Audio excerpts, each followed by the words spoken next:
कम से कम पिंटुओं के पास तो 1000 को कॉल घुसे कि टेट पास पारा शिक्षक 48 दिन से बैठा हुआ है, 49 दिन से बैठा हुआ है, हमको परेशान कर रहा है, तो कम से कम उसको भी तो परेशान करे। ये भी तो कम से कम हमारी में सोच होनी चाहिए। और जानते हैं लोग बोलेगा कि हम उमाशंकर के पास जाएंगे तो क्या कर लेगा, पहले हम लोग कर लेते हैं। बोले कुछ नहीं करेगा, कुछ ना कुछ तो करेगा। Something is better than nothing, कुछ तो करेगा। पिंटुए को फोन कर देगा। अब आप तमाम लोग जानते हैं कि पिंटू श्रीवास्तव ही सीएम है, या उनके ही विधायक बोला है कि पिंटू ही सीएम है, वही लोग का है, उन्हीं लोग का भाषा है, हमारा भाषा नहीं है। झारखंड मुक्ति मोर्चा कांग्रेस के विधायक ही कहते हैं कि पिंटू ही सीएम। तो कहीं ना कहीं आप देखेंगे कि जो चीजें जो बन पड़ सकती थी हम लोगों ने करने का प्रयास किया है। जो भी आपके द्वारा, इस बात को भी मैं खुलासा कर देता हूं कि आपके द्वारा जो सहयोग प्रदान किया गया था राशि स्वरूप, उस राशि का हमने यूटिलाइज भी किया।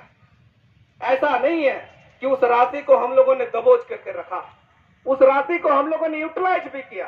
चाहे कागज पत्र की बात हो, चाहे यहाँ रहने वाले लोगों की खाने पीने की व्यवस्था हो, या चाहे जमशेदपुर में जाकर के विधायक मंत्री से मिलने की बात हो, ये आप तमाम लोग भली भांति जानते होंगे कि हम लोग आपके द्वारा दिए गए सहयोगों को हम लोगों ने उसका यूटिलाइजेशन भी किया है, अंतिम लड़ाई मान करके वास्तव में।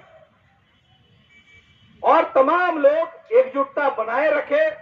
थोड़े दिन का आप हमें अवसर दे, जो 13-14 दिन की बात है, 22 तक आपको डेट है भरने का, 13-14 तक आप जो है थोड़ा सा इंतजार करें। हमको लगता है कि 13-14 तक हम लोग इंतजार करेंगे, जिनसे हमारी कमिटमेंट हुई है। इस बीच जो राजू महतो जी का अगर काम आ जाता है, उनके माध्यम से अगर हम लोग मिल लेते हैं तो भी बढ़िया। अगर हम लोग माननीय विनोद पांडे जी ने जो कमिटमेंट किया है उसके आधार पर मिलेंगे तो भी किन्हीं से भी मुलाकात हो जाए। और इस बीच अगर बात नहीं बनती है तो फिर 14 के बाद जो है 24 जिला हम लोग उपस्थित होंगे और हम लोग महाधरना का कार्यक्रम करेंगे या प्रोजेक्ट भवन को घेरने का काम करेंगे। तब किसी का कोई व्यक्ति बोल भी नहीं सकता कि आपने हमको अवसर नहीं दिया। ये भी उनका मुंह बंद कराने का हम लोग काम कर रहे हैं कि न कोई विधायक बोल पाएगा और न ही कोई पार्टी प्रकोष्ठ का नेता बोल पाएगा कि आपने हमको अवसर नहीं दिया। राजेश ठाकुर को भी हमने एम्पल अपॉर्चुनिटी दिया है, उनको भी हमने समय दिया। चाहे सुप्रिया भट्टाचार्य जी हो, उनको भी हमने समय दिया। राज्य में निर्णय तो हो रहे हैं, ऐसा नहीं है कि निर्णय नहीं हो रहे हैं। 48 निर्णय हुए हैं कैबिनेट में और शक्ति है कैबिनेट में, वास्तव में वो शक्ति है। वो 50% सीट पर, आरक्षित सीट पर हमको सीधे समायोजन कर सकती है, और अगर वो करती है तो कोई बाहरी दबाव नहीं होगा, क्योंकि इस सीट पर शिक्षा जो है वो समवर्ती सूची में आता है, राज्य का विषय है, राज्य डिसाइड कर सकती है, कहीं कोई दिक्कत नहीं है। सिर्फ मानसिकता की कमी है। माइंडसेट, पॉजिटिव माइंडसेट के साथ अगर वो आगे आए तो वास्तव में हमारे बीच में कोई एलिजिबिलिटी की कमी नहीं है, कहीं कोई क्राइटेरिया फुलफिल हम नहीं कर रहे हैं, ऐसा नहीं है। थोड़ा सा सकारात्मक सोच की आवश्यकता है। और इस मंच के माध्यम से जो मंच बना है, इस मंच को टूटने न दे।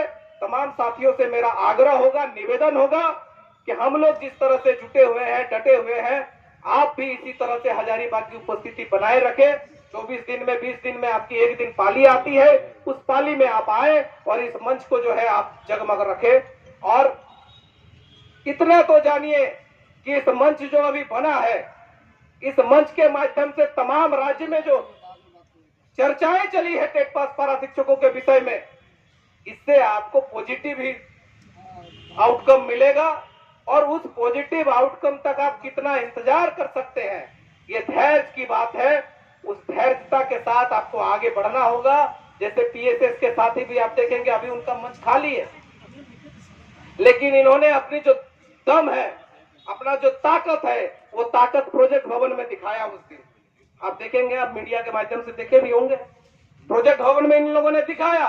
और ममता देवी, पूर्व विधायक रामगढ़ के ममता देवी के नेतृत्व में आलमगीर आलम साहब से बात किए और उन्होंने कहा कि पूजा के बाद आपको जो है हम लोग संचिका तैयार कर रहे हैं, पूजा के बाद आपको घोषणा करेंगे। वास्तव इन लोगों ने कहा कि आप घोषणा करिए, हम लोग बैठे हुए हैं। टेंट को फिर से इन्होंने जो है रिफॉर्मेशन किया, थोड़ा बहुत जो भी टूट फूट गया था उसको फिर से ये लोग रिपेयर किया। तो ऐसे हम लोगों को भी करना पड़ेगा। अभी आप देखेंगे हमारे साथी हम लोग भी मिले थे, सुदीप कुमार सोनू जी का कहना है कि आंदोलन और वार्ता एक साथ नहीं हो सकती। आप आंदोलन को खत्म करो और 45 डेज का समय दो, तब हम वार्ता करेंगे।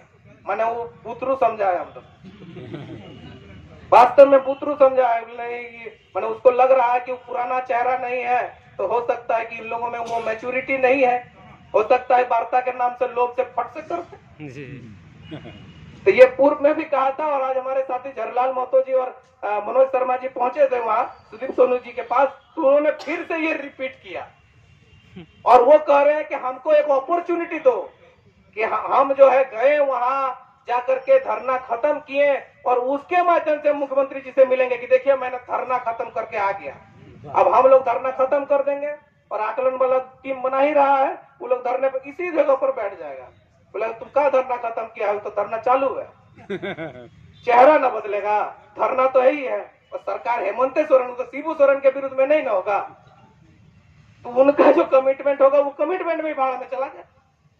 तो ऐसा नहीं है कि हम लोग बुड़बक हैं, उनकी भी चीजों को हम लोग सुन रहे हैं और उनका जवाब उचित प्लेटफॉर्म पर दिया जाएगा।